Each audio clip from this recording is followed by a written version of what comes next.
2023 में कमीशन एजेंटों के जरिए वीजा लेकर एक इंडियन ट्रैवल व्लॉगर पाकिस्तान जाती है। इसमें उसकी मदद पाकिस्तान हाई कमीशन का कर्मचारी एहसान उर रहीम उर्फ दानिश करता है। व्लॉगर पाकिस्तान की यात्रा करती है, वहां पर घूमती फिरती है। अपनी वीडियोस में वो खुलकर पाकिस्तान की तारीफें करती है, चीजों को दिखाती है, कल्चर को एक्सप्लोर करती है। उसके पाकिस्तान वाले वीडियोस चल भी जाते हैं, बात आई गई हो जाती है। फिर लगभग 1.5 साल बाद एक दिन चुपके से पता चलता है कि यह सब एक ट्रैप था। इंडियन ब्लॉगर पाकिस्तानी खुफिया एजेंसी आईएसआई और उसके एजेंटों जैसे कि अली एहसान और शारिक उर्फ राणा शहबाज के लिए जासूसी कर रही थी। और उस ब्लॉगर का नाम होता है ज्योति मल्होत्रा। जी हां, ये वही ज्योति मल्होत्रा है जिन्हें हरियाणा पुलिस ने हाल ही में गिरफ्तार किया है। लेकिन कहानी दोस्तों सिर्फ इतनी सी नहीं है। नमस्कार, मेरा नाम हिमांशु मिश्रा है। आप देख रहे हैं 4PM न्यूज नेटवर्क। ज्योति मल्होत्रा हरियाणा के हिसार की रहने वाली भारत की एक बेटी। कुरुक्षेत्र यूनिवर्सिटी से उन्होंने पढ़ाई की, जिसके बाद एक सोशल मीडिया इन्फ्लुएंसर के तौर पर उन्होंने अपनी पहचान बनाई। लेकिन वो इन्फ्लुएंसर भारत की नहीं बल्कि पाकिस्तान की सगी हो जाएगी, ये बात किसी को पता नहीं। अगर पता होती तो उनके यूट्यूब चैनल पर जिन भारतीयों ने उन्हें सब्सक्राइब कर रखा है, इंस्टाग्राम पर जिन्होंने फॉलो कर रखा है, वो शायद ना करते। उनके यूट्यूब चैनल पर 3,77,000 सब्सक्राइबर हैं। इंस्टाग्राम पर 1,31,000 फॉलोअर्स हैं। इसमें ढेर सारे हिंदुस्तानी हैं, पाकिस्तानी भी हैं। कैसे, बताता हूं। ज्योति ट्रैवल व्लॉग बनाती हैं। उन्होंने भारत भ्रमण के साथ साथ विदेशी यात्राएं भी की हैं और अपनी वीडियोस के जरिए वो कल्चर, फूड और ट्रैवलिंग प्लेसेस को एक्सप्लोर करती रही। इसी तरह 2023 में ज्योति ने पाकिस्तान की यात्रा की। ये यात्रा कमीशन एजेंटों के जरिए वीजा लेकर की गई। इसी दौरान वो पाकिस्तान हाई कमीशन के कर्मचारी एहसान उर रहीम उर्फ दानिश के संपर्क में आई। दानिश ने पाकिस्तान जाने में ज्योति की बहुत मदद की और इसी दौरान दोनों बहुत करीब भी आ गए।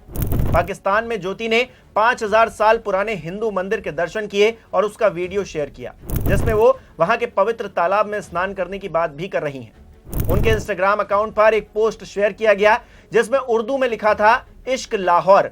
ये पोस्ट बता रहा था कि उन्हें पाकिस्तान को लेकर कितनी ज्यादा दिलचस्पी है। ज्योति ने पाकिस्तान में वहां के अनारकली बाजार का वीडियो भी बनाया, जिसे उसने अपने इंस्टाग्राम अकाउंट पर पोस्ट किया। इसके अलावा उसने वहां के खाने पीने की चीजों, कल्चर और तमाम और चीजों को लेकर दोनों देशों का कंपैरिजन किया, सेंसिटिव इंफॉर्मेशन भी दी। ज्योति के इंस्टाग्राम हैंडल पर पाकिस्तान से जुड़े कई सारे रील्स और वीडियोस अभी भी मौजूद हैं। पाकिस्तान में बनाए गए ट्रैवल व्लॉग से जुड़े रील्स और वीडियोस के जरिए ज्योति ने वहां की कई पॉजिटिव चीजें दिखाने की कोशिश की, जिसे आप भी जाकर देख सकते हैं अगर अकाउंट अब तक एक्टिव है, क्योंकि जब हम ये वीडियो बना रहे हैं, शूट कर रहे हैं, तब तक अकाउंट एक्टिव है। बहरहाल बताया जा रहा है कि पाकिस्तान यात्रा के लिए जब ज्योति पाकिस्तानी हाई कमीशन के कर्मचारी एहसान उर रहीम उर्फ दानिश से मिली तो दोनों काफी करीब आ गए, दोनों काफी क्लोज हो गए। इतना ही नहीं, ज्योति पाकिस्तान की खुफिया एजेंसी आईएसआई और अली एहसान और शारिक उर्फ राणा शहबाज जैसे एजेंटों के जरिए जासूसी करने लगी। ज्योति पर पहलगाम घटना के बाद भारतीय सेना की तरफ से चलाए गए ऑपरेशन सिंदूर और सेना से जुड़ी सीक्रेट जानकारी पाकिस्तानियों से साझा करने का आरोप है। ज्योति पर अपने सोशल मीडिया प्लेटफॉर्म के गलत इस्तेमाल का आरोप भी लगा है, जिसके जरिए उन्होंने पाकिस्तान की पॉजिटिव इमेज बिल्ड करने की कोशिश की। कहा जा रहा है कि यह काम उसने भारत के दुश्मनों के साथ मिलकर किया।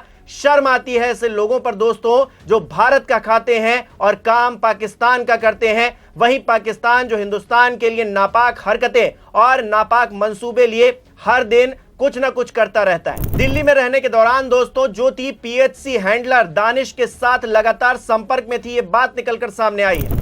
ये वही दानिश है जिसे जासूसी के चलते 13 मई 2025 को भारत सरकार ने अनवांटेड घोषित कर दिया था और कहा था कि देश छोड़कर निकल जाइए। ज्योति ने इसी दानिश के साथ इंडोनेशिया के बाली का टूर किया। सोचिए किस हद तक दोनों क्लोज थे और क्या कर रहे थे।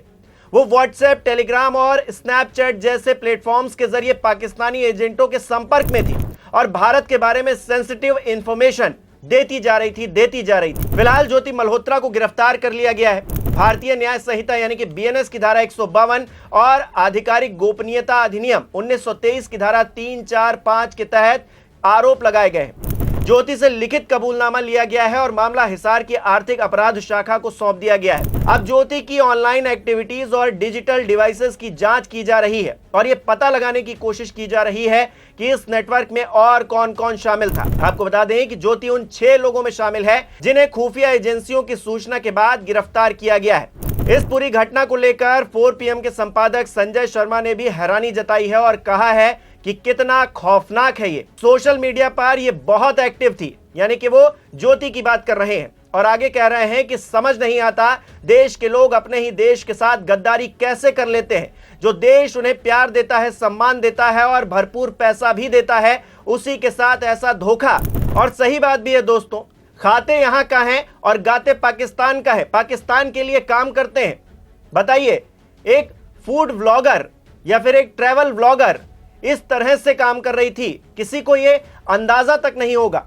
भारतीय होकर पाकिस्तानियों की मदद करना यह अपने आप में देश से गद्दारी नहीं तो क्या है, सेंसिटिव इंफॉर्मेशन देना। और ऐसा करके उनको क्या मिल रहा होगा? ज्यादा से ज्यादा पैसा मिल रहा होगा, लालच में पैसा ही मिल रहा होगा और कुछ नहीं मिल रहा होगा। या फिर हो सकता है इश्क वाला मामला भी हो, लेकिन ऐसा इश्क क्या करना कि देश के साथ गद्दारी करने पर मजबूर हो जाना, या फिर देश के साथ गद्दारी करना, मजबूर नहीं होना, जानबूझकर करना। कल हमने एक इनपुट के आधार पर ज्योति रानी पुत्री हरीश कुमार आरओ अग्रसेन एक्सटेंशन हिसार को ऑफिशियल सीक्रेट एक्ट और 152 BNS के अंतर्गत अरेस्ट किया है। इसके पास प्राप्त मोबाइल और लैपटॉप से हमें कुछ संदिग्ध सामग्री प्राप्त हुई है। इसको हमने 5 दिन के रिमांड पे लिया है, पूछताछ जारी है। यह लगातार पाकिस्तानी नागरिक के संपर्क में थी, उसके बारे में इससे पूछताछ की जाएगी। कल हमने एक इनपुट के आधार पर ज्योति रानी पुत्री हरीश कुमार आरओ अग्रसेन एक्सटेंशन हिसार को ऑफिशियल सीक्रेट एक्ट और 152 BNS के अंतर्गत अरेस्ट किया है। इसके पास प्राप्त मोबाइल और लैपटॉप से हमें कुछ संदिग्ध सामग्री प्राप्त हुई है। इसको हमने 5 दिन के रिमांड पे लिया है, पूछताछ जारी है। यह लगातार पाकिस्तानी नागरिक के संपर्क में थी, उसके बारे में इससे पूछताछ की जाएगी।